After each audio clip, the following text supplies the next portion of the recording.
서울의 한 대학병원 장례식장. 깊은 슬픔만이 조용히 내려앉아 있었죠. 푸른 꽃과 하얀 국화로 장식된 빈소에는 고기명희 할머니의 영정사진이 놓여 있었어요.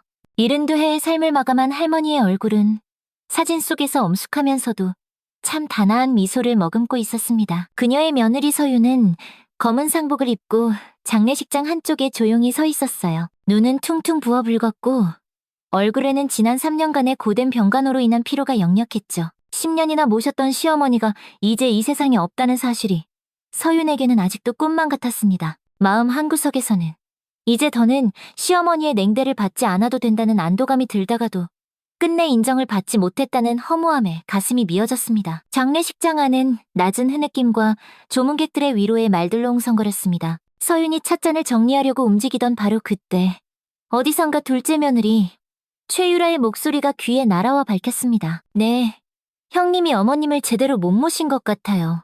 어머님, 마지막까지 형님 때문에 마음고생이 이만저만이 아니셨다니까요. 아, 그 말에 서유는 가슴이 철렁 내려앉았습니다. 천천히 고개를 돌려 소리가 나는 쪽을 보니 유라가 친척들에게 둘러싸여 마치 자기가 상주인 양장례 절차를 주도하고 있더군요.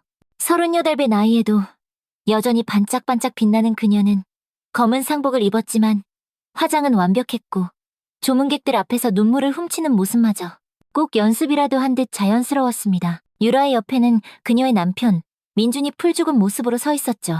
사업 실패로 어깨가 축 처진 그의 모습은 아내 유라의 당당함과 참 대조적이었습니다. 어머님께서 항상 저한테 그러셨어요.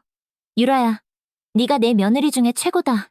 라고요. 유라는 손수건으로 눈가를 톡톡 두드리며 말했습니다. 저는 어머님이 그렇게 생각해 주셔서 정말 감사했는데 마지막에 형님이 간호를 제대로 못해서 유라가 말끝을 흐리자 친척들은 안타깝다는 듯 고개를 끄덕이며 그녀의 어깨를 토닥였습니다. 그래.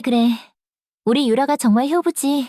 효부야. 서유는 입술을 꽉 깨물었습니다. 10년 동안 단 한 번의 불평 없이 정성을 다해 시어머니를 모셨는데 돌아오는 건 이런 모함이라니. 특히 마지막 3년은 간호사 출신인 자신이 뜬 눈으로 밤을 새우며 시어머니의 암투병을 도왔습니다. 얼마나 많은 눈물을 삼켰는지 아무도 몰랐습니다. 하지만 시어머니는 끝까지 유라만 예뻐했고 이제 유라는 그 사실을 무기삼아 서윤을 짓밟고 있었습니다. 서윤은 조용히 자리를 피해 장례식장 구석으로 물러났습니다. 남편 서준은 조문객들을 응대하느라 정신이 없었고 그런 남편을 보며 서윤은 또 한 번 깊은 외로움을 느꼈습니다. 남편은 항상 바빴습니다.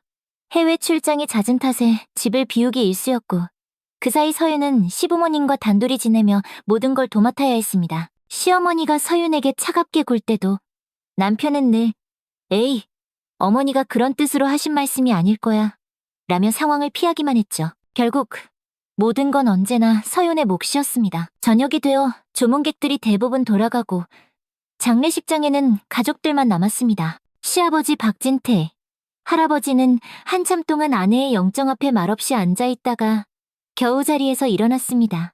75의 나이에도 여전히 기품 있는 모습이었지만 아내를 잃은 슬픔은 그의 굽은 어깨와 깊게 팬 주름에 고스란히 새겨져 있었습니다. 평생 과묵했던 그는 이런 상황에서도 말이 없었습니다. 가족들은 빈소 뒤편의 작은 방에 모여 간단히 저녁 식사를 했습니다. 아무도 입을 열지 않았고 숟가락 부딪히는 소리만 휑하게 울렸습니다. 그때 박진태 할아버지가 입을 열었습니다. 이제 네 엄마도 없고 나 혼자 이 많은 재산이 다 무슨 소용이냐? 그의 목소리는 낮고 깊었습니다. 조금만 남기고 다들 고생했으니 나눠줄 생각이다. 순간 방 안의 공기가 싸늘하게 변했습니다. 서윤은 유라의 표정이 확 달라지는 것을 똑똑히 보았습니다. 유라는 재빨리 남편 민준을 향해 의미심장한 눈짓을 보냈습니다. 그 눈빛을 읽은 민준이 헛기침을 하며 나섰습니다. 아버님, 민준이 조심스럽게 말을 꺼냈습니다. 재산은 당연히 어머니를 가장 잘 모신 사람이 관리해야 한다고 생각합니다. 병간호도 그렇고 어머니께서 생전에 저희 유라를 참 아끼셨지 않습니까? 말은 돌려 했지만 그 속내는 뻔했습니다. 시어머니의 재산을 자기들이 갖겠다는 뜻이었죠. 서유는 숨이 턱 막혔습니다. 진심을 다했던 자신의 노력은 아무도 알아주지 않고 겉으로만 효녀 행세를 한 동서가 이제 재산까지 탐내다니 기가 막혀서 말이 안 나왔습니다. 서유는 남편 서준을 바라보았습니다. 하지만 그는 고개를 숙인 채 침묵만 지켰습니다. 늘 그랬듯 남편은 갈등을 해결하기보다는 방관자가 되기를 선택했습니다. 그런 남편이 원망스러웠지만 한편으론 어머니의 장례식에서 괜한 다툼을 원치 않는 그의 마음도 이해가 갔습니다. 식사가 끝난 후 서유는 화장실에 가려고 복도로 나왔습니다. 그때 빈소 옆 작은 대기실에서 유라와 시아버지의 대화 소리가 들려왔습니다. 서유는 저도 모르게 걸음을 멈췄습니다. 아버님, 사실 이런 말씀드리기 정말 죄송하지만요. 유라의 목소리가 한층 낮아졌습니다. 어머니 건강이 형님 때문에 더 나빠지신 것 같아요. 나중에는 간호를 제대로 안 했다고 저한테 그러시더라고요. 서유는 그 자리에 얼어붙었습니다. 머릿속에서 피가 솟구치는 것 같았습니다. 어떻게 저런 거짓말을. 지난 3년간 그녀는 거의 잠을 자지 못했습니다. 시어머니가 통증으로 밤새 신음할 때마다 곁을 지켰고 병원에서 퇴원한 후에도 24시간 내내 간호를 도맡았습니다. 그런데 이제 와서 간호를 제대로 안 했다고? 서유는 손이 부들부들 떨려왔습니다. 그리고 그 말을 들은 시아버지가 조용히 고개를 끄덕이는 모습까지 보고야 말았습니다. 10년이라는 세월 동안 쌓인 억울함, 시어머니의 냉대를 묵묵히 견디며 최선을 다했던 시간들, 밤낮으로 병간호를 하며 흘렸던 땀과 눈물이 모두 한순간에 부정당하는 느낌이었습니다. 온몸이 사시나무처럼 떨리기 시작했습니다. 더는 참을 수 없었습니다. 자신의 모든 희생과 정성이 이렇게 짓밟히는 걸 그냥 보고만 있을 수는 없었습니다.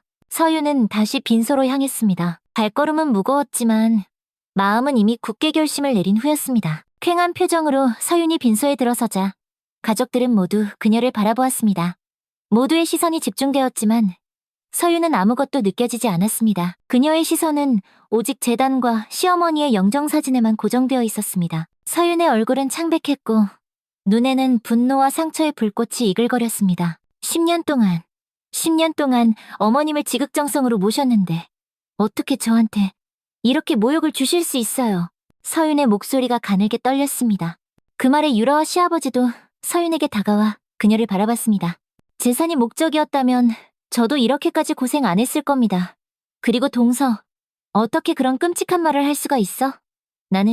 나는 어머님 마지막 순간까지. 목소리가 흐려지며 눈에서는 뜨거운 눈물이 쉴 새 없이 쏟아졌습니다. 그리고 마침내 참았던 분노가 폭발하듯 서윤은 재단을 향해 두 손을 뻗었습니다. 와장창, 순간 재단이 기울어지며 시어머니의 영정사진과 재물들이 바닥으로 쏟아졌습니다. 꽃병이 깨지는 소리와 함께 과일들이 사방으로 굴렀고 촛불이 꺼지며 장례식장은 순식간에 아수라장이 되었습니다. 서윤아!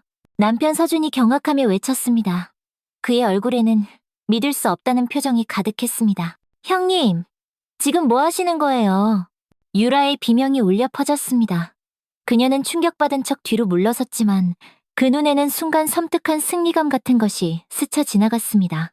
민주는 입을 벌린 채 멍하니 서 있기만 했고 시아버지 박진태 할아버지는 아무 말 없이 그저 묵묵히 서윤을 바라보고 있었습니다. 서윤은 그 자리에 주저앉아 오열했습니다. 10년간의 기억이 파도처럼 밀려왔습니다. 어떻게 저한테 이러실 수 있어요? 제가 얼마나 정성을 다했는데. 장례식장은 완전한 침묵에 빠졌고 깨진 꽃병에서 흘러나온 물이 바닥을 적시며 천천히 퍼져나갔습니다. 시어머니의 영정사진은 바닥에 떨어져 유리가 산산조각 났지만 그 사진 속 표정은 여전히 엄격하고 단호해 보였습니다.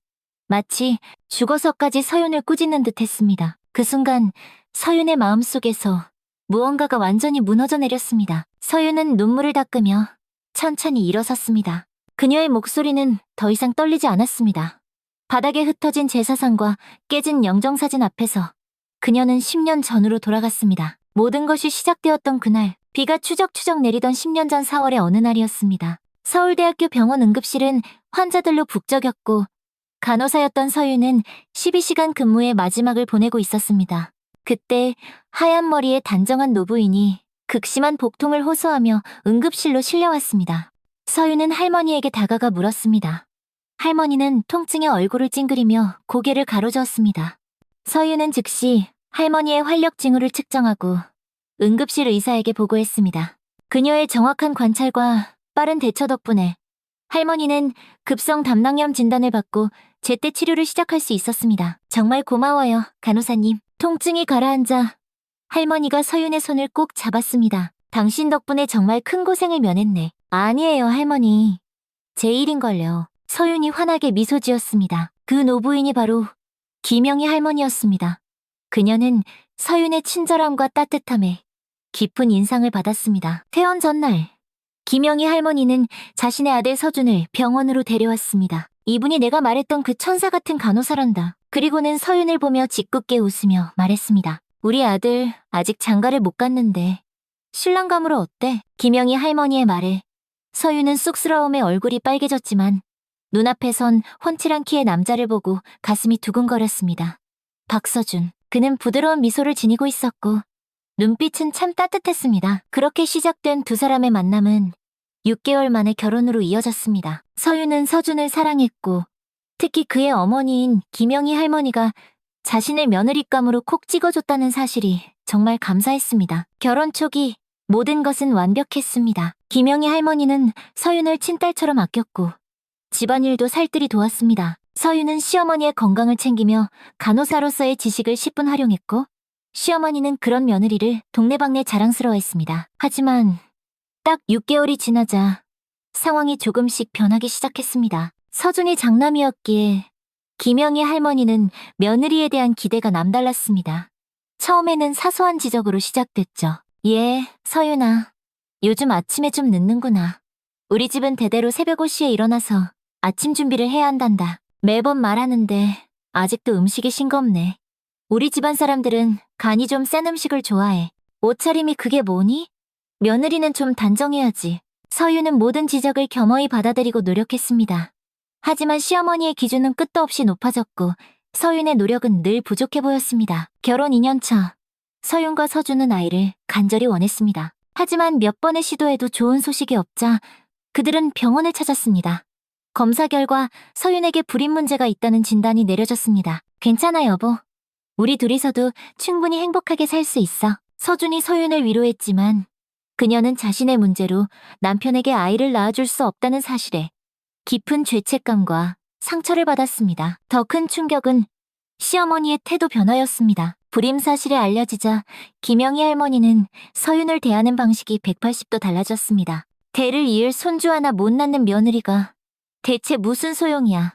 우리 집안에 무슨 죄가 많아서 저런 며느리가 들어왔을까. 쯔쯔, 서준아. 너는 아직 젊으니 다시 시작할 수도 있단다.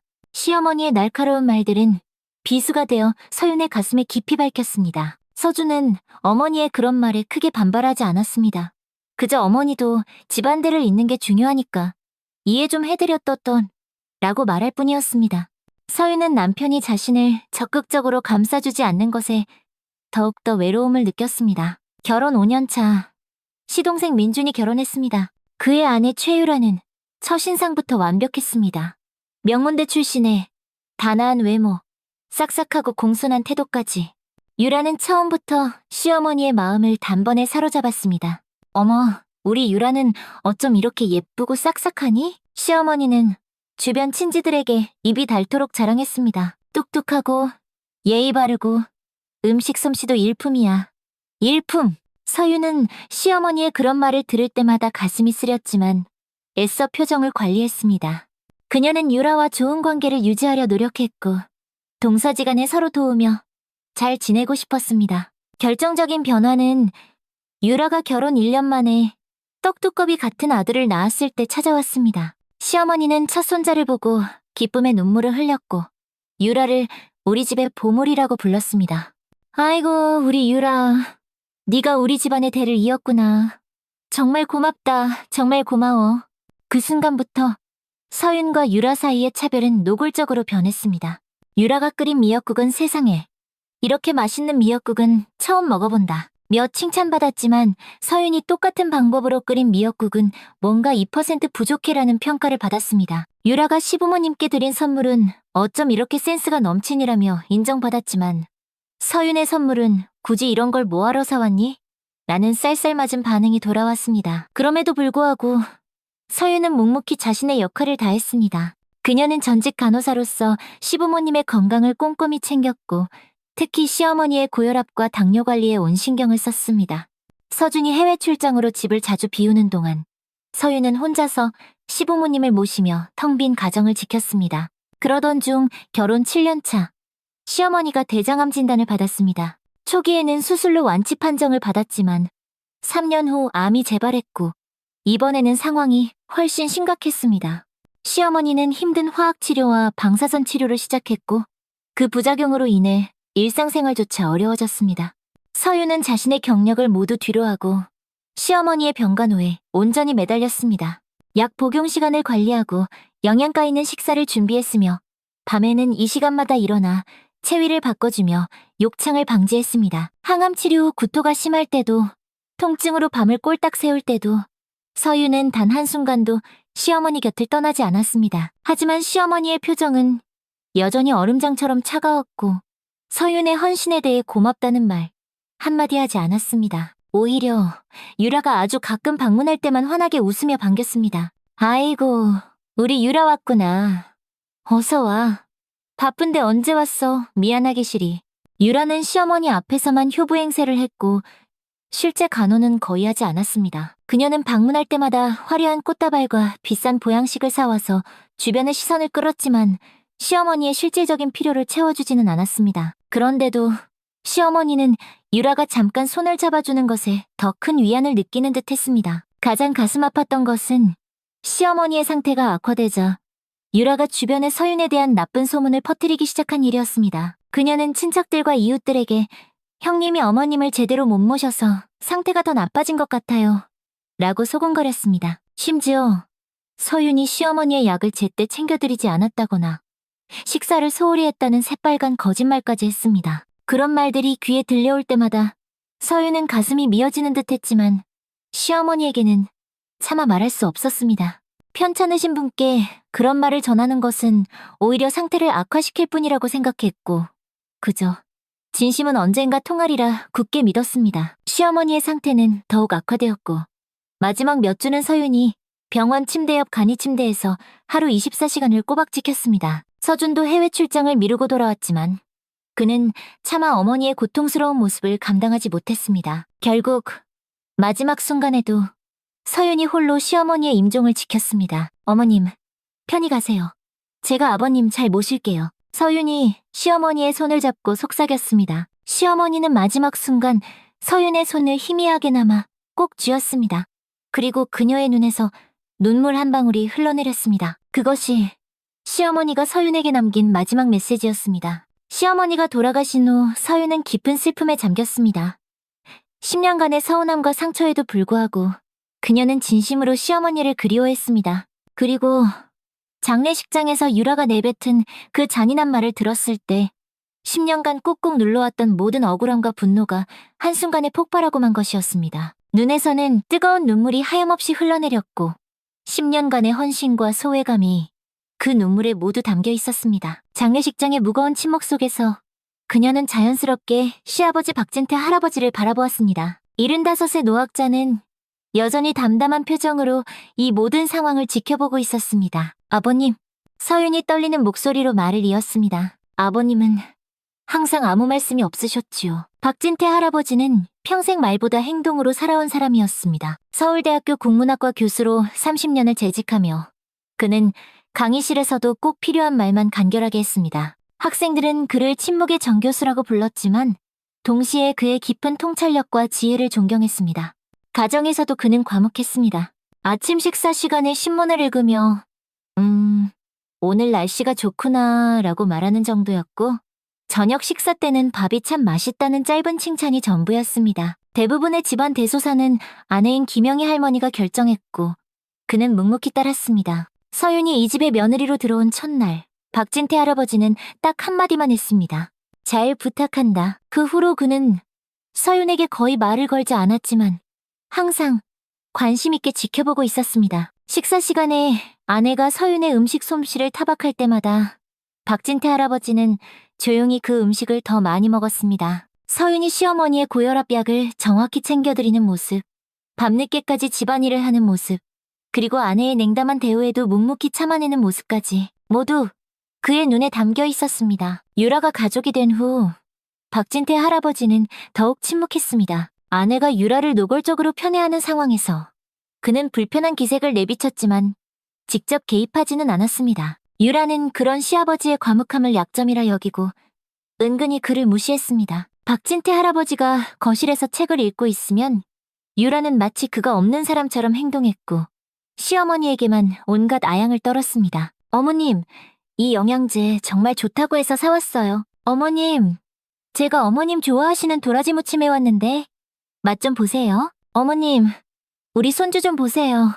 어머님 닮아서 정말 예쁘죠? 유라는 시어머니의 마음을 사로잡기 위해 온갖 노력을 다했지만 시아버지에게는 아버님 식사하세요라는 형식적인 인사만 건넬 뿐이었습니다. 그런 유라의 태도에도 박진태 할아버지는 별다른 반응을 보이지 않았습니다. 하지만 그의 날카로운 눈은 유라가 시어머니 앞에서만 효부 행세를 하고 뒤에서는 전혀 다른 모습을 보이는 것을 놓치지 않았습니다. 어느 날 저녁 서윤이 부엌에서 설거지를 하고 있을 때 박진태 할아버지가 조용히 들어왔습니다. 그는 잠시 서윤을 바라보다가 나지막이 말했습니다. 물 한 잔만 줄 수 있겠느냐? 서윤은 즉시 깨끗한 컵에 물을 따라 시아버지께 드렸습니다. 박진태 할아버지는 물을 마시고 컵을 내려놓은 후 갑자기 서윤의 어깨에 손을 얹었습니다. 난 다 알고 있다. 그의 목소리는 낮고 깊었습니다. 너무 마음 쓰지 말거라. 그 짧은 한마디에 서윤의 눈에서는 뜨거운 눈물이 왈칵 쏟아졌습니다. 그동안 쌓였던 외로움과 서러움이 한순간에 무너져 내리는 것 같았습니다. 시아버지가 자신의 힘든 상황을 모두 이해하고 있다는 사실만으로도 정말 큰 위로가 되었습니다. 서윤은 더 이상 말을 잇지 못하고 어깨를 들썩였습니다. 박진태 할아버지는 조용히 손수건을 꺼내 미영의 눈물을 닦아주었습니다. 그리고 그는 아무 말 없이 부엌을 나갔습니다. 그 짧은 순간이 서윤에게는 지난 10년 중 가장 따뜻한 순간으로 기억되었습니다. 시어머니의 암이 재발하고 상태가 점점 악화되면서 박진태 할아버지의 내적 갈등은 더욱 깊어졌습니다. 그는 아내의 고통을 지켜보며 괴로워했고 동시에 서윤이 헌신적으로 간호하는 모습에 깊은 감사함을 느꼈습니다. 유라는 여전히 시어머니 앞에서만 효부 행세를 했고 실질적인 간호는 오롯이 서윤의 몫이었습니다. 어느 날 밤 김영희 할머니의 상태가 특히 좋지 않았습니다. 서윤은 밤새 시어머니 곁을 지켰고 박진태 할아버지도 아내의 병실에서 나가지 않았습니다. 새벽 무렵 시어머니가 잠시 안정을 찾아 잠이 들자 서윤은 지친 몸을 이끌고 잠시 복도로 나갔습니다. 복도 의자에 앉아 깜빡 잠이 들었던 서윤은 병실에서 들려오는 박진태 할아버지의 목소리에 잠이 깼습니다. 평소 과묵했던 시아버지가 아내에게 긴 이야기를 하고 있었습니다. 여보, 내가 물어볼 것이 있네. 박진태 할아버지의 목소리가 희미하게 떨렸습니다. 우리가 큰애한테 너무 가혹하지 않았나? 병실은 잠시 조용해졌습니다. 서윤은 문틈으로 숨을 죽이고 그 대화를 엿들었습니다. 서윤이는 10년 동안 우리에게 정말 헌신했어. 특히 당신에게. 박진태 할아버지가 말을 이었습니다. 그런데 우리는, 특히 당신은 그 아이에게 따뜻한 말 한마디 건네주지 않았지. 나도 알아요. 하지만 서윤이는 참 좋은 아이야. 우리가 좀 더 따뜻하게 대했어야 했는데. 서윤은 시아버지의 말에 가슴이 뭉클해졌습니다. 그는 항상 자신의 편이었던 것입니다. 그날 밤 김영희 할머니의 상태는 급격히 악화되었고 새벽녘에 그녀는 조용히 숨을 거두었습니다. 아내의 임종 후 박진태 할아버지는 다시 말이 없어졌습니다. 그의 눈에는 깊은 슬픔이 서려 있었고 그 슬픔은 말로 다 표현할 수 없을 정도로 깊어 보였습니다. 하지만 서윤은 이제 시아버지의 침묵이 무엇을 의미하는지 알았습니다. 그것은 약함이 아닌 강함이었고 무관심이 아닌 깊은 사랑이었습니다. 장례 준비 과정에서 유라는 여전히 주도적으로 나서며 시아버지마저 무시하는 태도를 보였습니다. 아버님, 이런 굳은 일은 저희 젊은 사람들에게 맡기세요. 너무 마음 쓰지 마세요라며 모든 결정을 자기가 하려고 했습니다. 하지만 서윤은 시아버지의 의견을 존중하며 그의 뜻에 따라 조용히 장례를 준비했습니다. 그리고 장례식 당일 모든 상황이 폭발하고만 것입니다. 서윤아. 박진태 할아버지의 목소리가 서윤을 현실로 돌아오게 했습니다. 그는 장례식장의 한가운데에 서서 서윤을 바라보고 있었습니다. 그의 눈에는 분노가 아닌 깊은 이해와 용서가 담겨 있었습니다. 괜찮다. 그가 짧게 말했습니다. 그 한마디에 서윤은 다시 한번 시아버지의 깊은 이해심과 사랑을 느꼈습니다. 시아버지는 조용히 손수건을 꺼냈고 아무 말 없이 그녀의 어깨를 토닥여 주었습니다. 그렇게 장례식이 끝나고 일주일이 지났습니다. 봄비가 내리는 창밖을 바라보며 서유는 깊은 한숨을 내쉬었습니다. 재단을 엎어버린 그날 이후 집안은 완전히 두 패로 나뉘었고 서유는 철저히 고립되었습니다. 그녀는 커피잔을 두 손으로 감싸며 식어가는 온기를 느꼈습니다. 마치 자신의 삶처럼 모든 것이 차갑게 식어가는 느낌이었습니다. 여보, 우리 얘기 좀 해요. 남편 서준이 거실로 들어오며 말했습니다. 그의 얼굴은 피곤에 절어 있었고 눈 밑에는 다크서클이 짙게 내려앉아 있었습니다. 해외 출장 중이던 그는 어머니의 장례식에 겨우 참석했다가 다시 출장을 마치고 막 돌아온 참이었습니다. 당신이 왜 그랬는지 난 정말 이해할 수가 없어. 어떻게 어머님 장례식장에서 재단을 엎을 수가 있어? 대체 왜 그런 거야? 서유는 창밖으로 시선을 돌렸습니다. 그녀 자신도 자신의 행동을 완전히 이해하지는 못했습니다. 10년간 억눌려왔던 감정, 유라의 끊임없는 모함, 그리고 시어머니에게 끝내 인정받지 못했다는 서러움이 한순간에 터져나왔을 뿐이었습니다. 미안해요. 서윤이 작은 목소리로 말했습니다. 나도 그렇게 될 줄은 몰랐어요. 하지만 동서가 한 말들이 너무 억울해서. 그래도 그러면 안 되지. 서준의 목소리가 높아졌습니다. 어머님 장례식장이었잖아. 친척들, 지인들 다 보는 앞에서. 서윤의 눈에 눈물이 고였습니다. 후회가 파도처럼 밀려왔습니다. 충동적으로 행동한 자신이 너무나 원망스러웠습니다. 시어머니를 원망했던 마음도 있었지만 아무리 그래도 돌아가신 분의 마지막 가시는 길을 망치다니. 그녀는 자신의 행동을 변명할 수 없었습니다. 정말 죄송해요. 나중에 아버님께도 꼭 사과드릴게요. 아버지는 지금 얼마나 마음이 아프시겠어. 아내를 보낸 슬픔도 크실 텐데 장례식까지 그렇게 엉망이 되어버렸으니. 서준은 깊은 한숨을 내쉬었습니다. 서윤이 입을 열려는 순간 띵동 하고 초인종이 울렸습니다. 서준이 문을 열자 유라와 민준이 서 있었습니다. 유라의 얼굴은 평소와 달리 창백했고 눈가는 붉어 보였습니다. 하지만 서윤은 그것이 진짜 슬픔인지 아니면 또 다른 연기인지 구분할 수 없었습니다. 오빠, 우리 얘기 좀 할 수 있을까요? 유라가 조심스럽게 물었습니다. 그녀는 서윤 쪽은 쳐다보지도 않았습니다. 네 사람은 거실 소파에 마주 앉았습니다.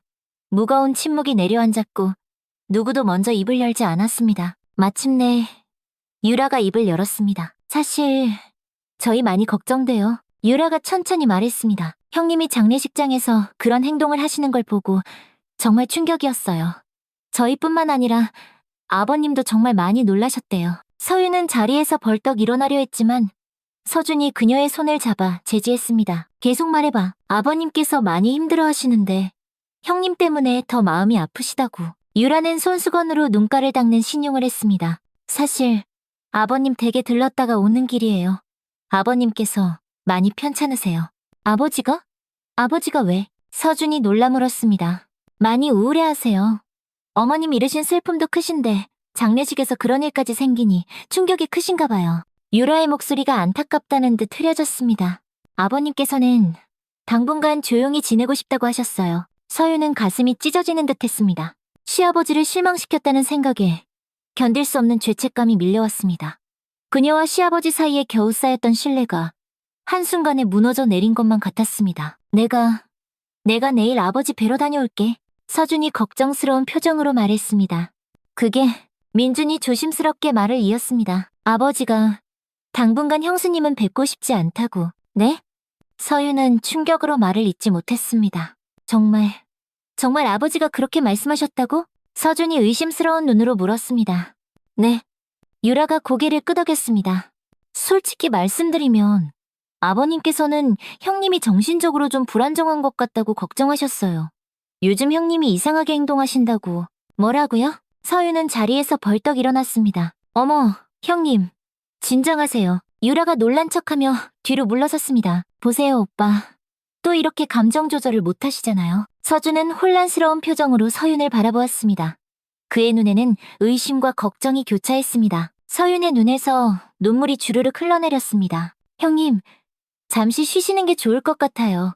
어머님 간호하시느라 너무 지치셨잖아요. 그동안 저희가 아버님을 모실게요. 서윤은 유라의 말에 담긴 교활한 의도를 곧바로 알아차렸습니다. 그녀는 자신을 가족에게서 완전히 떼어놓으려는 것이었습니다. 시아버지의 재산을 노리는 유라가 이제는 시아버지마저 자신의 편으로 만들려 하고 있었습니다. 그렇게 유라와 민준이 돌아간 후 서유는 남편에게 필사적으로 진실을 설명하려 했습니다. 하지만 서준은 지쳐 보였고 더 이상의 대화를 원치 않는다는 듯 손을 들어 서윤의 말을 막았습니다. 오늘은 그만 자자. 내가 내일 아버지 뵙고 천천히 다시 생각해 볼게. 그날 밤 서윤은 한숨도 잠을 이루지 못했습니다. 유라가 집안 전체에 자신을 정신적으로 불안정한 사람으로 몰아가고 있다는 것이 명백했습니다. 더 끔찍한 것은 남편 서준이 그 말을 반신반의하고 있다는 점이었습니다. 그녀는 자신의 충동적인 행동이 가져온 끔찍한 결과를 생각하며 깊은 후회에 잠겼습니다. 아침이 밝아오자 서윤은 직접 시아버지 댁으로 가기로 결심했습니다. 이 모든 오해를 풀고 진심으로 사과하기 위해서였습니다. 서준이 출근한 후 그녀는 시아버지 댁으로 향했습니다. 가슴은 두근거렸지만 시아버지라면 자신의 진심을 알아주실 거라는 작은 희망이 있었습니다. 시아버지 댁 앞에 도착했을 때 놀랍게도 유라의 차가 이미 주차되어 있었습니다. 서윤은 잠시 망설였지만 용기를 내어 초인종을 눌렀습니다. 문을 연 것은 유라였습니다. 형님? 유라의 얼굴에 놀란 표정이 스쳤습니다. 여긴 어쩐 일로 오셨어요? 아버님께 사과드리러 왔어. 서윤이 단호하게 말했습니다. 지금은 안 돼요. 유라가 문을 좁게 열어둔 채 말했습니다. 아버님이 지금 편찮으세요. 오늘 아침에 갑자기 어지럼증을 호소하셔서 제가 급하게 와봤어요. 서윤은 유라의 말을 믿을 수 없었습니다. 형님 때문에 아버님 상태가 더 나빠지면 어떡해요. 제발 오늘은 그냥 돌아가시고 다음에 오세요. 서윤은 유라의 눈을 똑바로 바라보았습니다. 그녀의 눈에는 거짓이 가득했습니다. 하지만 더 이상 실랑이를 벌일 기운이 없었습니다. 그녀는 힘없이 한 발짝 물러섰습니다. 알았어. 그럼 다음에 올게. 유라는 가볍게 고개를 끄덕이고는 쾅 하고 문을 닫아버렸습니다. 서윤은 무거운 발걸음으로 집으로 돌아왔습니다. 그렇게 시간이 흘러갔고 상황은 더욱 악화됐습니다. 유라는 계속해서 가족들과 친척들에게 서윤이 정신적으로 불안정하다는 소문을 퍼뜨렸고 심지어 그녀가 시어머니의 죽음에 책임이 있다는 뉘앙스까지 풍겼습니다. 서윤은 점점 더 고립되어 갔고 이제는 시아버지의 지지마저 완전히 잃은 듯했습니다. 세상에 홀로 남겨진 것 같은 깊은 절망감이 서윤을 덮쳤습니다. 그녀는 자신의 행동을 되돌릴 수만 있다면 무엇이든 하겠다고 생각했습니다. 하지만 이미 엎질러진 물이었고 그 틈을 유라가 완벽하게 파고들고 있었습니다. 장례식 이후 한 달이 지났습니다. 봄이 깊어지며 정원에 진달래가 붉게 피어났지만 박진태 할아버지의 집은 여전히 무거운 침묵에 잠겨 있었습니다. 창가에 앉아 책을 넘기던 그는 문득 손을 멈추고 깊은 한숨을 내쉬었습니다. 아내가 떠난 빈자리는 생각보다 훨씬 크고 깊었습니다. 더욱 가슴 아픈 것은 아내가 떠난 후 가족들 사이에 벌어진 끔찍한 갈등이었습니다. 박진태 할아버지는 창밖으로 시선을 돌렸습니다. 그의 눈에는 깊은 고뇌가 서려 있었습니다. 작은 며느리 유라는 틈만 나면 차자와 큰 며느리 서윤에 대한 험담을 늘어놓았고 아들 서준은 갈등 속에서 어떤 결정도 내리지 못한 채 갈팡질팡하고 있었습니다. 무엇보다 큰 며느리 서윤은 완전히 고립되어 있었습니다. 이대로는 안 되겠구나. 박진태 할아버지가 나지막이 중얼거렸습니다. 그는 서랍에서 오래된 일기장 하나를 꺼냈습니다. 안에 김영희 할머니가 마지막까지 써온 일기였습니다. 박진태 할아버지는 그 일기장을 가슴에 꼭 안았습니다. 이제는 진실을 밝힐 때였습니다. 그날 저녁 박진태 할아버지는 가족들에게 모두 전화를 걸었습니다. 내일 저녁 다들 우리 집으로 모이거라. 아주 중요한 얘기가 있다. 다음 날 저녁 가족들이 하나둘 모였습니다. 서준과 서윤이 먼저 도착했고 조금 뒤에 민준과 유라가 들어왔습니다. 거실에는 어색하고 무거운 침묵이 흘렀습니다. 서윤은 고개를 숙인 채 자리에 앉았고 유라는 쪼르르 시아버지 옆자리를 차지하며 다정한 미소를 지었습니다. 아버님, 요즘 어떠세요? 제가 다려온 보약은 잘 드셨어요? 유라가 살갑게 물었습니다. 박진태 할아버지는 가볍게 고개를 끄덕였지만 그의 표정은 여전히 엄숙했습니다. 다들 왔으니 이야기를 시작하자꾸나. 테이블 위에는 차와 과일이 놓여 있었지만 아무도 손을 대지 않았습니다. 분위기는 살얼음판처럼 경직되어 있었고 특히 서윤은 시아버지의 눈길을 피한 채 손가락만 꼼지락거렸습니다. 내가 지난 한 달 동안 쭉 지켜봤다. 박진태 할아버지가 드디어 입을 열었습니다. 너희들이 어떻게 행동하는지, 누가 진실을 말하고 누가 거짓을 말하는지. 그의 말에 유라가 약간 움찔했지만 곧 태연한 표정을 되찾았습니다. 너희들 요즘 하는 짓들을 보니. 박진태 할아버지가 말을 이으려는 순간 갑자기 그의 표정이 심하게 일그러졌습니다. 그는 가슴을 움켜쥐며 앞으로 쿵 하고 고꾸라졌습니다. 아버님, 서윤이 가장 먼저 비명처럼 외치며 달려가 그를 붙잡았습니다. 아버지, 서준도 놀라 소리쳤습니다. 박진태 할아버지는 숨을 헐떡이며 가슴을 움켜쥐었습니다.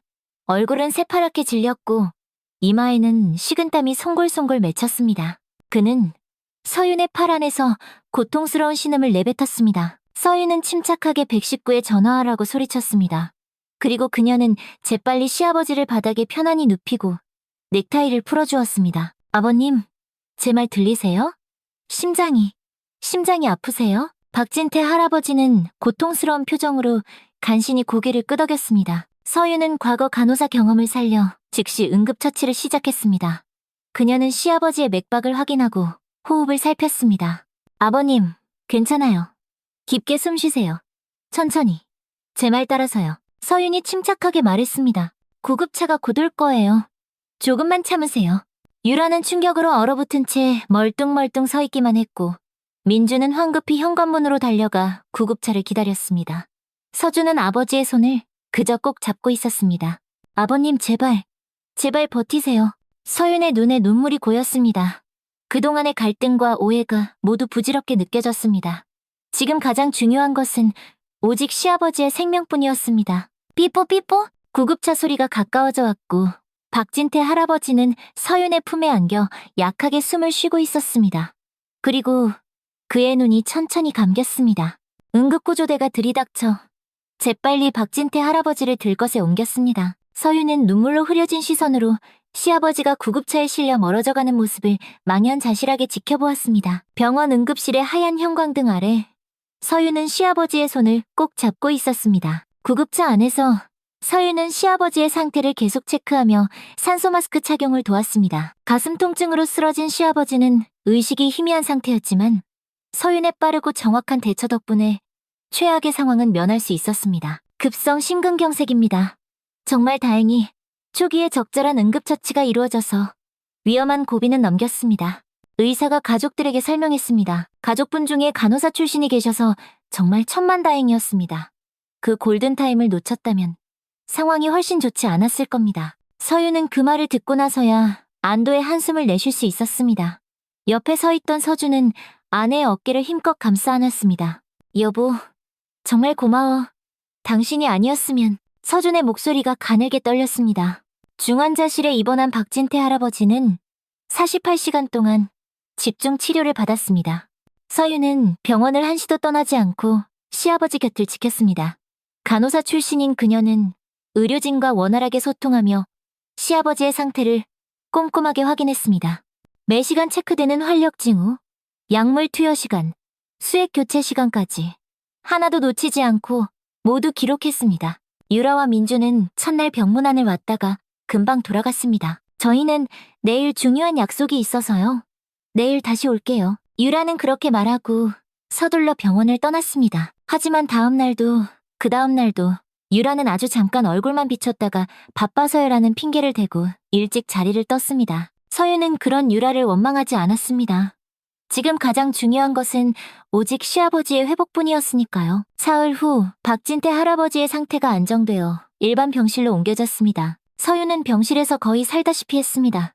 그녀는 병원 음식 외에도 직접 정성껏 끓인 죽과 과일즙을 가져와 시아버지의 회복을 도왔습니다. 서윤아, 집에 가서 좀 쉬어.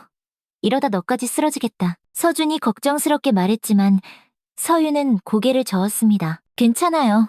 아버님 곁에 있는 게 제 마음이 편해요. 병원 생활이 일주일째 되던 날 유라와 민준이 다시 방문했습니다. 이번에는 평소보다 오래 머물렀고 유라는 가족들 앞에서 시아버지를 지극정성으로 챙기는 척했습니다. 아버님, 퇴원하시면 저희 집으로 오셔서 편히 쉬세요. 유라가 다정하게 말했습니다. 시아버지는 아직 말을 많이 하기 힘든 상태였지만 고개를 살짝 끄덕이며 감사의 뜻을 표했습니다. 유라는 만족스러운 표정으로 미소를 지었습니다. 저녁이 되자 유라와 민주는 병실을 나갔고 서윤은 잠시 화장실에 다녀오려고 복도로 나왔습니다. 그때 병실 문 밖에서 유라와 민준이 나누는 대화가 들려왔습니다. 에이, 아버님도 이제 오래 못 사실 텐데. 뭐하러 이렇게 비싼 병원비를 써? 그냥 적당한 요양원에 모시는 게 낫지 않아? 유라의 말에 서윤은 충격을 받아 그 자리에 발걸음을 멈추었습니다. 유라야, 그런 말은 여기서 하면 어떡해? 알았어요. 알았어. 근데 분명히 말했어요. 나는 아버님 절대 못 모셔. 재산 받으면 바로 요양원으로 보내는 거예요. 알겠죠? 유라의 목소리는 얼음처럼 차갑고 냉정했습니다. 서윤은 그 말을 듣고 가슴이 와르르 무너져 내리는 것 같았습니다. 그리고 유라의 그 뻔뻔하고 이기적인 태도에 치가 떨렸습니다. 자신이 들은 이 끔찍한 내용을 시아버지께 말씀드려야 할지 깊은 고민에 빠졌습니다. 시아버지의 건강이 걱정됐지만 한편으로는 시아버지가 이 모든 진실을 알 권리가 있다고 생각했습니다. 한참을 고민한 끝에 결국 서윤은 시아버지의 건강을 우선으로 생각하기로 했습니다. 지금은 회복이 가장 중요했고 이런 충격적인 이야기는 그의 상태를 다시 악화시킬 수 있었습니다. 그녀는 이 더러운 비밀을 가슴속에 묻어두고 나중에 이야기해야겠다고 다짐했습니다. 다음 날 아침, 서윤은 평소와 같이 일찍 병실에 도착했습니다. 밤새 시아버지의 상태를 확인하던 간호사가 반가운 소식을 전했습니다. 어제보다 훨씬 좋아지셨어요. 산소 포화도도 안정적이고 활력 징후도 아주 좋습니다. 오늘 담당 의사 선생님 회진하시면 아마 좋은 소식 들으실 수 있을 거예요. 서윤은 기쁜 마음으로 병실에 들어갔습니다. 시아버지는 여전히 산소 마스크를 쓰고 있었지만 어제보다 훨씬 편안해 보였습니다. 그녀는 시아버지의 머리맡에 앉아 손을 잡았습니다. 아버님, 좋은 아침이에요. 오늘은 어제보다 컨디션이 많이 좋아지셨대요. 서윤이 밝게 말했습니다. 놀랍게도 박진태 할아버지가 천천히 눈을 떴습니다. 그의 눈은 맑았고 서윤을 똑바로 바라보았습니다. 시아버지가 산소 마스크를 조금 내리려 하자 서윤이 재빨리 도왔습니다. 박진태 할아버지는 서윤의 손을 꼭 잡았습니다. 그 손에는 예전에는 없던 힘이 느껴졌습니다. 그의 입술이 움직였고 비록 작은 목소리였지만 또렷한 말이 흘러나왔습니다. 서윤아, 내가 미안하다. 그동안 고생 많았지. 서윤의 눈에 눈물이 핑 돌았습니다. 눈을 뜬 시아버지의 첫 한마디가 그동안의 모든 상처를 깨끗이 씻어내는 것만 같았습니다. 걱정 마라. 박진태 할아버지가 희미하게 미소 지었습니다. 그것은 지난 10년간 서윤이 본 가장 따뜻하고 진실된 미소였습니다. 이제 모든 것이 바로 잡힐 것이다. 서윤은 감격에 겨워 눈물을 흘렸습니다. 그동안의 오해와 갈등, 소외감이 모두 봄눈 녹듯 사라지는 것 같았습니다. 시아버지의 그 말 한마디가 그녀에게 새로운 힘을 주었습니다. 박진태 할아버지는 고개를 끄덕이며 다시 한번 서윤의 손을 꼭 쥐었습니다. 그의 눈에는 결연한 의지가 빛나고 있었습니다. 이것은 단순한 회복의 약속이 아니었습니다. 그것은 오랫동안 침묵했던 진실이 마침내 빛을 보게 될 것이라는 약속이었습니다. 병실 창문으로 따스한 봄 햇살이 쏟아져 들어왔고 그 빛은 서윤과 시아버지의 얼굴을 환하게 비추었습니다. 길고 길었던 어둠의 시간이 지나고 이제 진실의 시간이 다가오고 있었습니다. 박진태 할아버지가 퇴원하기 바로 전날이었습니다. 2주간의 입원 생활 끝에 그의 건강은 놀라울 정도로 회복되었습니다.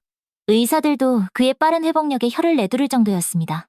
특히 서윤의 헌신적인 간호가 큰 역할을 했다고 모두가 입을 모았습니다. 오늘은 모두 와주길 바란다. 박진태 할아버지가 서윤에게 말했습니다. 가족 모두 함께 모여서 매듭지어야 할 일이 있다. 서윤은 시아버지의 말씀대로 서준, 민준, 그리고 유라에게 연락했습니다. 오후 2시 병실 안에는 모든 가족이 모였습니다.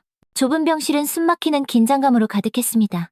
유라가 가장 먼저 달려와 박진태 할아버지 옆자리를 차지했습니다. 그녀는 평소보다 더 화려하게 화장하고 값비싼 옷을 차려입고 있었습니다. 아버님, 이제 괜찮으시죠? 정말 걱정 많이 했어요. 유라는 시아버지의 손을 잡으며 살갑게 말했습니다. 앞으로는 저희 집으로 모실게요.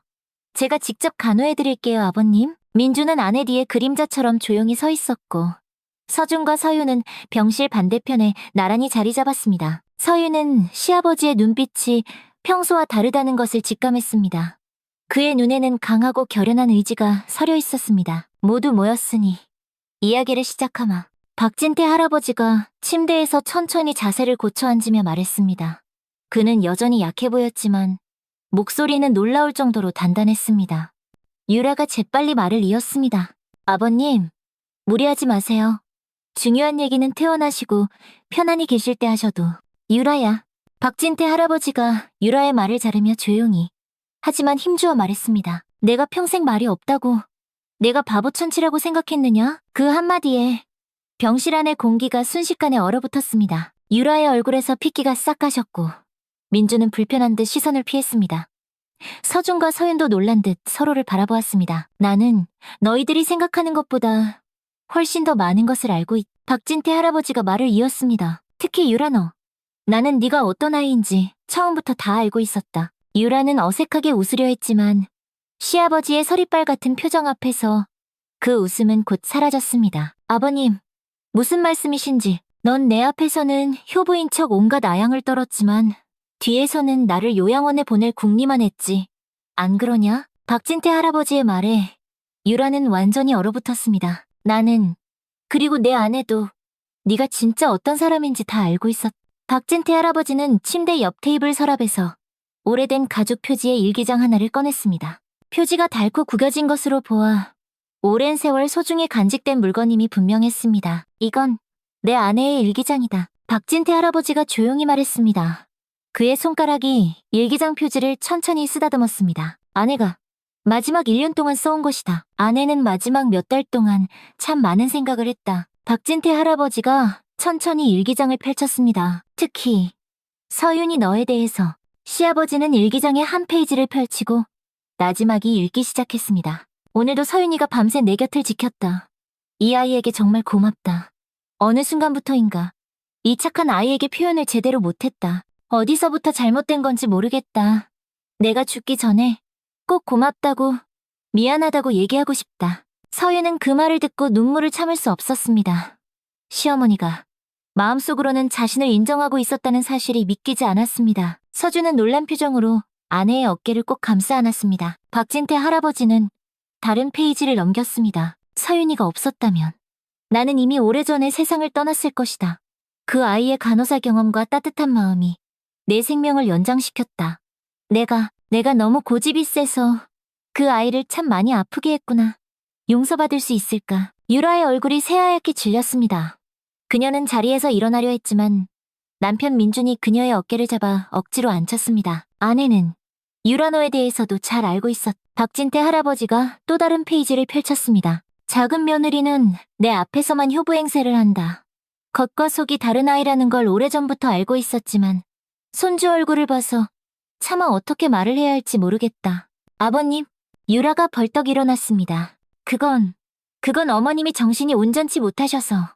조용히 해라. 박진태 할아버지의 목소리가 천둥처럼 울렸습니다. 내 시어머니는 마지막 순간까지 정신이 또렷했어. 박진태 할아버지는 마지막 페이지를 펼쳤습니다. 그것은 아마도 시어머니가 세상을 떠나기 바로 며칠 전에 쓴 듯 글씨체가 많이 흐트러져 있었습니다. 오늘 밤이 내 마지막일지도 모르겠다.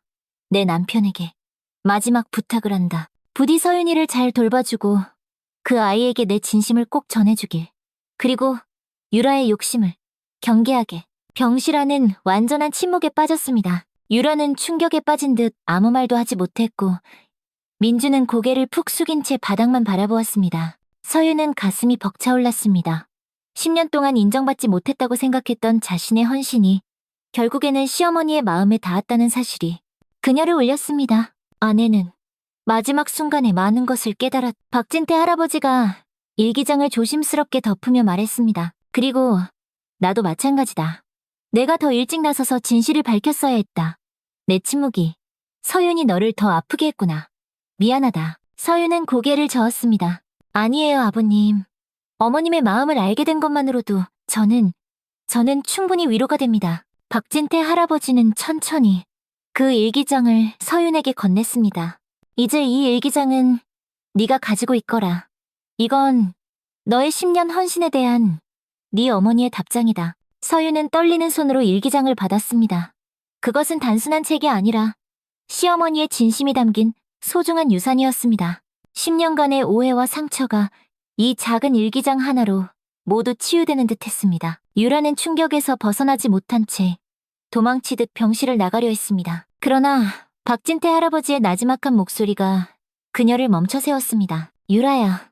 참으로 실망스럽구나. 유라는 더 이상 아무 말도 하지 못한 채 민준의 팔에 이끌려 병실을 빠져나갔습니다. 병실 안에는 서윤, 서준, 그리고 박진태 할아버지만 남았습니다. 서윤아, 박진태 할아버지가 부드럽게 불렀습니다. 내가 앞으로 의지할 사람은 이제 너밖에 없. 서윤은 시어머니의 일기장을 가슴에 꼭 안은 채 시아버지의 손을 잡았습니다. 오랜 세월 참아왔던 눈물이 이제는 기쁨의 눈물로 변해 그녀의 뺨을 적셨습니다. 무거운 침묵이 내려앉았지만 그것은 이전과는 전혀 다른 종류의 침묵이었습니다. 오해와 갈등이 아닌 이해와 화합의 침묵이었습니다. 이제 우리 진정한 가족으로 새롭게 시작하자꾸나. 박진태 할아버지가 미소 지으며 말했습니다. 너무 오랫동안 침묵했던 것을 용서해다오. 서윤아. 서윤은 시아버지의 손을 꼭 잡았습니다. 그녀의 눈에는 더 이상 눈물이 없었습니다. 대신 희망과 감사함이 반짝이고 있었습니다. 서준은 아내와 아버지의 손을 함께 잡았습니다. 오랫동안 묵인되었던 진실이 마침내 밝혀지고 정의가 실현되는 순간이었습니다. 창밖으로 따스한 햇살이 병실을 환하게 비추었습니다. 마치 김영희 할머니도 하늘에서 이 순간을 축복하는 것만 같았습니다. 시어머니의 49제를 맞은 날, 서윤의 집은 아침부터 분주했습니다. 창문으로 들어오는 봄 햇살은 더없이 따스했고 창가에 놓인 하얀 국화는 맑은 향기를 내뿜었습니다. 서윤은 새벽부터 일어나 정성껏 제사 음식을 준비했습니다.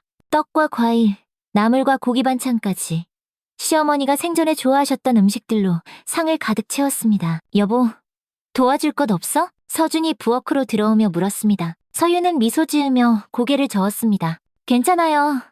오늘은 내가 전부 다 하고 싶어요. 서준은 그런 아내의 어깨를 가볍게 감싸 안았습니다. 정오가 되자 박진태 할아버지가 도착했습니다. 병원에서 퇴원한 후 건강이 많이 회복되었지만 여전히 지팡이에 의지한 채 천천히 걸었습니다. 그의 눈은 맑았고 표정은 한결 편안해 보였습니다. 아버님, 어서 오세요. 서윤이 반갑게 맞이했습니다. 많이 좋아지셨네요. 다 네 덕분이다, 서윤아. 박진태 할아버지가 고개를 끄덕였습니다. 유라와 민준 부부는 오지 않았습니다. 병원에서의 그 일이 있은 후 유라는 모든 연락을 끊었고 민준만 가끔씩 전화를 걸어왔습니다. 그는 아내를 설득하려 했지만 유라는 요지부동이었습니다. 유라가 아직 마음의 준비가 안 된 것 같아요. 민준이 전화로 힘없이 말했습니다. 서윤은 그 말에 마음이 아팠지만 이해하기로 했습니다. 시간이 필요한 문제였습니다. 거실에는 깔끔하게 제사상이 차려졌습니다. 시어머니의 영정사진이 중앙에 놓였고 그 앞에는 정성스럽게 준비한 음식들이 가지런히 놓였습니다. 향이 피어오르며 집안에 은은한 향기가 퍼졌습니다. 서윤은 마지막으로 제사상을 점검했습니다. 그녀는 장례식장에서 자신이 엎어버렸던 그 제사상을 떠올리며 가슴 한편이 아려왔습니다. 하지만 이제는 진심으로 시어머니를 보내드리고 싶었습니다. 모든 준비가 끝났습니다. 아버님, 이제 시작할까요? 서윤이 정중하게 물었습니다. 박진태 할아버지는 천천히 제단 앞에 무릎을 꿇었습니다.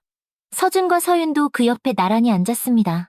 시아버지는 술잔을 올리고 공손히 절을 했습니다. 그의 눈가에는 어느새 눈물이 맺혔습니다. 여보, 49일이 지났구려. 이제 저 세상에서는 부디 편안하게 지내시오. 서준도 아버지를 이어 술잔을 올리고 절을 했습니다. 마지막으로 서윤의 차례가 되었습니다. 그녀는 조심스럽게 술잔을 들어 올렸습니다. 손이 약간 떨렸지만 그녀의 표정은 단호했습니다. 서윤은 시어머니의 영정사진을 가만히 바라보았습니다. 늘 엄격하기만 했던 그 얼굴이 이제는 다르게 보였습니다. 그 속에 숨겨져 있던 따뜻함과 후회, 그리고 미처 표현하지 못했던 사랑을 볼 수 있었습니다. 어머님, 서윤의 목소리가 가늘게 떨렸습니다. 죄송합니다. 장례식장에서 제가 저지른 행동, 부디 용서해주세요. 서윤은 깊이 고개를 숙였습니다. 그녀의 눈에서 뜨거운 눈물이 뚝뚝 떨어졌습니다. 그리고 그동안 감사했어요. 이제 편히 쉬세요. 서윤은 정중히 절을 올렸습니다. 그녀의 절에는 10년간의 모든 감정이 담겨 있었습니다. 분노와 서운함, 그리고 이제는 화해와 감사함까지. 제사가 끝나고 세 사람은 조용히 식사를 했습니다. 시어머니가 좋아했던 음식들을 나누어 먹으며 생전의 추억들을 이야기했습니다. 웃음과 눈물이 교차하는 따뜻한 시간이었습니다. 식사가 끝난 후 박진태 할아버지는 조심스럽게 작은 상자 하나를 꺼냈습니다. 낡고 오래된 나무 상자였지만 정교한 조각이 새겨져 있었습니다. 서윤아, 이것을 너에게 주고 싶구나. 박진태 할아버지가 조용히 상자를 내밀었습니다. 서윤은 놀라움과 의아함이 섞인 표정으로 상자를 받았습니다. 아내가 평생 가장 소중히 여겼던 물건이다. 박진태 할아버지가 부드럽게 말했습니다. 결혼 전 그녀의 어머니에게서 받은 것이지. 서윤은 조심스럽게 상자를 열었습니다. 안에는 은으로 만든 작은 비녀 하나가 고이 놓여 있었습니다.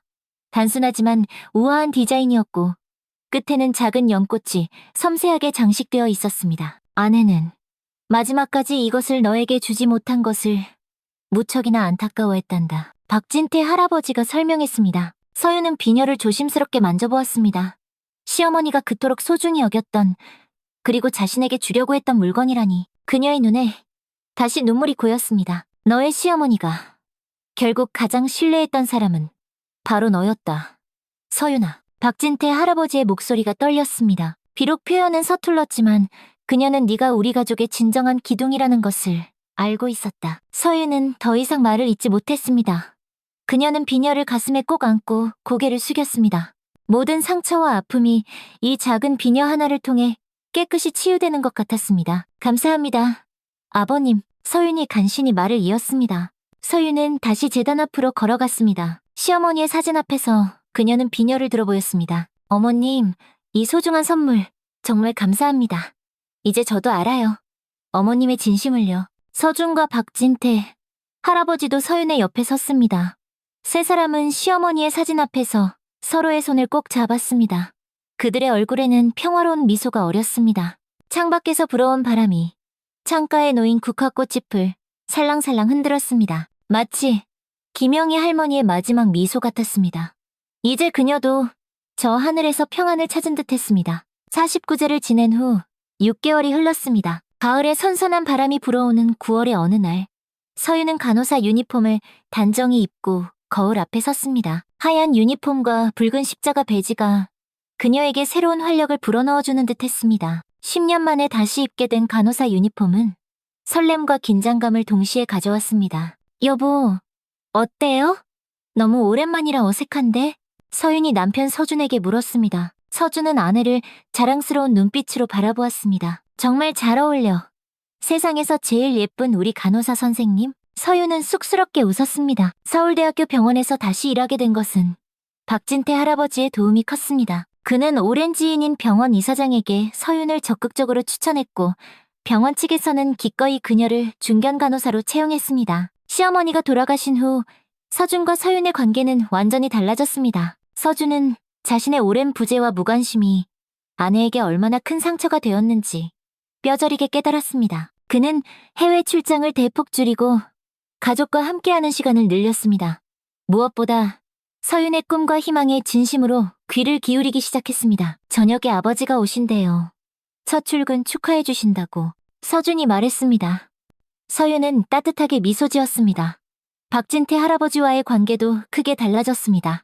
그는 이제 더 이상 과묵하기만 한 시아버지가 아니라 서윤에게 든든한 후원자이자 진정한 아버지가 되어주었습니다. 매주 일요일이면 그들은 함께 식사를 하며 많은 이야기를 나누었습니다. 박진태 할아버지는 아내를 보낸 슬픔에서 조금씩 벗어나고 있었습니다. 그는 다시 대학 도서관에 나가 책을 읽기 시작했고 오랫동안 손 놓고 있던 문학 연구도 재개했습니다. 특히 서준과 함께하는 시간이 그에게 큰 위안이 되었습니다. 서윤은 마지막으로 거울을 보며 옷매무새를 다듬었습니다. 이제 가볼게요. 첫날인데 파이팅! 서준이 아내에게 응원의 키스를 해주었습니다. 병원에서의 첫날은 바쁘고 긴장되었지만 서윤에게는 더없이 보람찬 시간이었습니다. 10년이라는 긴 공백에도 불구하고 그녀의 손길은 여전히 섬세했고 환자들을 대하는 태도는 따뜻했습니다. 병동수 간호사는 서윤의 풍부한 경험과 능력을 높이 평가했고 동료 간호사들도 그녀를 친절하게 맞이해 주었습니다. 저녁이 되어 서윤이 집에 돌아왔을 때 박진태 할아버지는 이미 도착해 있었습니다. 그는 식탁에 정성스럽게 차린 음식들과 함께 특별한 선물을 준비했습니다. 서윤아, 첫 출근 정말 축하한다. 박진태 할아버지가 미소 지으며 작은 상자를 건넸습니다. 서윤이 상자를 열자 아름다운 청진기 하나가 나왔습니다. 은색 바탕에 그녀의 이름이 예쁘게 새겨져 있었습니다. 아버님, 이런 귀한 선물을. 서윤의 눈에 감동의 눈물이 맺혔습니다. 네가 다시 꿈을 찾아 힘차게 나아가는 모습이 정말 자랑스럽구나. 박진태 할아버지가 말했습니다. 식사 중에 서윤과 서준은 오랫동안 고민해왔던 이야기를 조심스럽게 꺼냈습니다. 아버지, 저희가 결정한 게 있어요. 서준이 조심스럽게 말을 꺼냈습니다. 박진태 할아버지는 호기심 어린 눈으로 두 사람을 바라보았습니다. 저희 아이를 입양하기로 했어요. 박진태 할아버지의 눈이 환하게 빛났습니다. 정말이냐? 아이고, 그거 정말 좋은 소식이구나. 서윤과 서준은 안도의 미소를 교환했습니다. 그들은 혹시나 시아버지가 반대하실까 걱정했었지만 그의 진심 어린 기쁨에 마음이 놓였습니다. 어떤 아이인지 물어봐도 되겠느냐? 박진태 할아버지가 물었습니다. 네, 살된 여자아이예요. 서윤이 대답했습니다. 이름은 하윤이고 정말 예쁘고 밝은 아이예요. 다음 주에 아버님께 꼭 소개해드릴게요. 손녀라니. 박진태 할아버지의 눈에 기쁨의 눈물이 고였습니다. 네 어머니가 살아계셨다면 얼마나 좋아하셨을까. 1년 후 봄날의 아름다운 오후 서윤의 집 정원은 아이의 웃음소리로 가득했습니다. 이제 5살이 된 하윤이는 활기차게 정원을 뛰어다니며 꽃들을 구경했습니다. 까만 머리를 예쁘게 양갈래로 묶은 아이는 엄마 서윤의 손을 잡고 이 꽃 저 꽃을 탐험했습니다. 박진태 할아버지는 정원 벤치에 앉아 그 모습을 흐뭇하게 지켜보았습니다. 그는 손녀를 무척이나 아꼈고 일주일에 2번씩은 꼭 찾아와 동화책을 읽어주고 옛날 이야기를 들려주었습니다. 할아버지, 하윤이가 달려와 박진태 할아버지의 무릎에 쏙 앉았습니다. 이거 보세요. 예쁜 꽃이에요. 하윤이의 작은 손에는 하얀 진달래꽃이 들려있었습니다. 오, 그래. 정말 예쁘구나. 박진태 할아버지가 미소 지었습니다. 네, 할머니가 가장 좋아하시던 꽃이란다. 할머니요? 하윤이가 호기심 어린 눈으로 물었습니다. 할머니는 하늘나라에 계신다면서요. 하윤이는 할머니 얼굴도 모르는데. 박진태 할아버지는 주머니에서 작은 사진 한 장을 꺼냈습니다. 시어머니 김영희 할머니의 젊은 시절 사진이었습니다. 단아하고 아름다운 미소를 짓고 있는 모습이었습니다. 이분이 바로 너의 할머니란다. 박진태 할아버지가 사진을 하윤이에게 보여주었습니다. 수연이는 사진을 유심히 바라보았습니다. 와, 할머니 예뻐요. 근데 왜 눈썹이 이렇게 찡그려져 있어요? 박진태 할아버지는 부드럽게 웃었습니다. 네 할머니는 조금 엄격하셨단다. 하지만 세상에서 가장 따뜻한 사람이었지. 엄격하다는 게 뭐예요? 하윤이가 물었습니다. 규칙을 아주 중요하게 생각하고 때로는 조금 무서워 보일 수도 있는 거란다. 박진태 할아버지가 설명했습니다. 하지만 할머니는 가족을 누구보다 사랑하셨어. 특히 네 엄마를 정말 믿고 의지하셨단다. 서윤은 정원 가장자리에서 그 대화를 가만히 듣고 있었습니다. 시어머니에 대한 시아버지의 따뜻한 설명이 그녀의 마음을 훈훈하게 해주었습니다. 그녀도 이제는 시어머니를 다르게 기억하게 되었습니다. 엄격함 뒤에 숨겨져 있던 깊은 사랑과 미처 표현하지 못했던 감사함까지도. 할머니가 살아계셨다면 우리 하윤이를 얼마나 예뻐했을까. 박진태 할아버지가 손녀의 머리를 쓰다듬으며 말했습니다. 진짜요? 할머니가 하윤이 좋아했을까요? 하윤이의 눈이 반짝였습니다. 물론이지. 세상에서 제일 예뻐하셨을 게다. 박진태 할아버지가 확신에 차서 말했습니다. 그때 남편 서준이 정원으로 나왔습니다. 그는 퇴근 후 바로 집으로 돌아와 가족과 함께하는 시간을 무엇보다 소중히 여겼습니다. 하윤이는 아빠를 보자마자 달려가 품에 안겼고 서준은 딸을 번쩍 들어올려 빙글빙글 돌렸습니다. 서윤은 그 모습을 바라보며 더없이 행복한 미소를 지었습니다. 10년 전 간호사로서 시어머니를 처음 만났을 때 그녀는 이런 결말을 상상조차 할 수 없었습니다. 수많은 시련과 아픔이 있었지만 결국 그 모든 것이 그녀를 더 강하게 만들었고 진정한 가족의 의미를 깨닫게 해주었습니다. 정원에는 기분 좋은 봄바람이 불어왔고 하얀 진달래 꽃이 피 바람에 실려 살랑살랑 춤을 추었습니다. 그 모습이 마치 하늘에 있는 김영희 할머니의 미소 같았습니다. 서윤은 마음속으로 시어머니에게 조용히 말했습니다. 어머님, 보고 계신가요? 저희 이제 이렇게 진정한 가족이 되었어요. 앞으로도 어머님이 그토록 사랑하셨던 이 가족, 제가 잘 지켜나갈게요. 정말 감사합니다.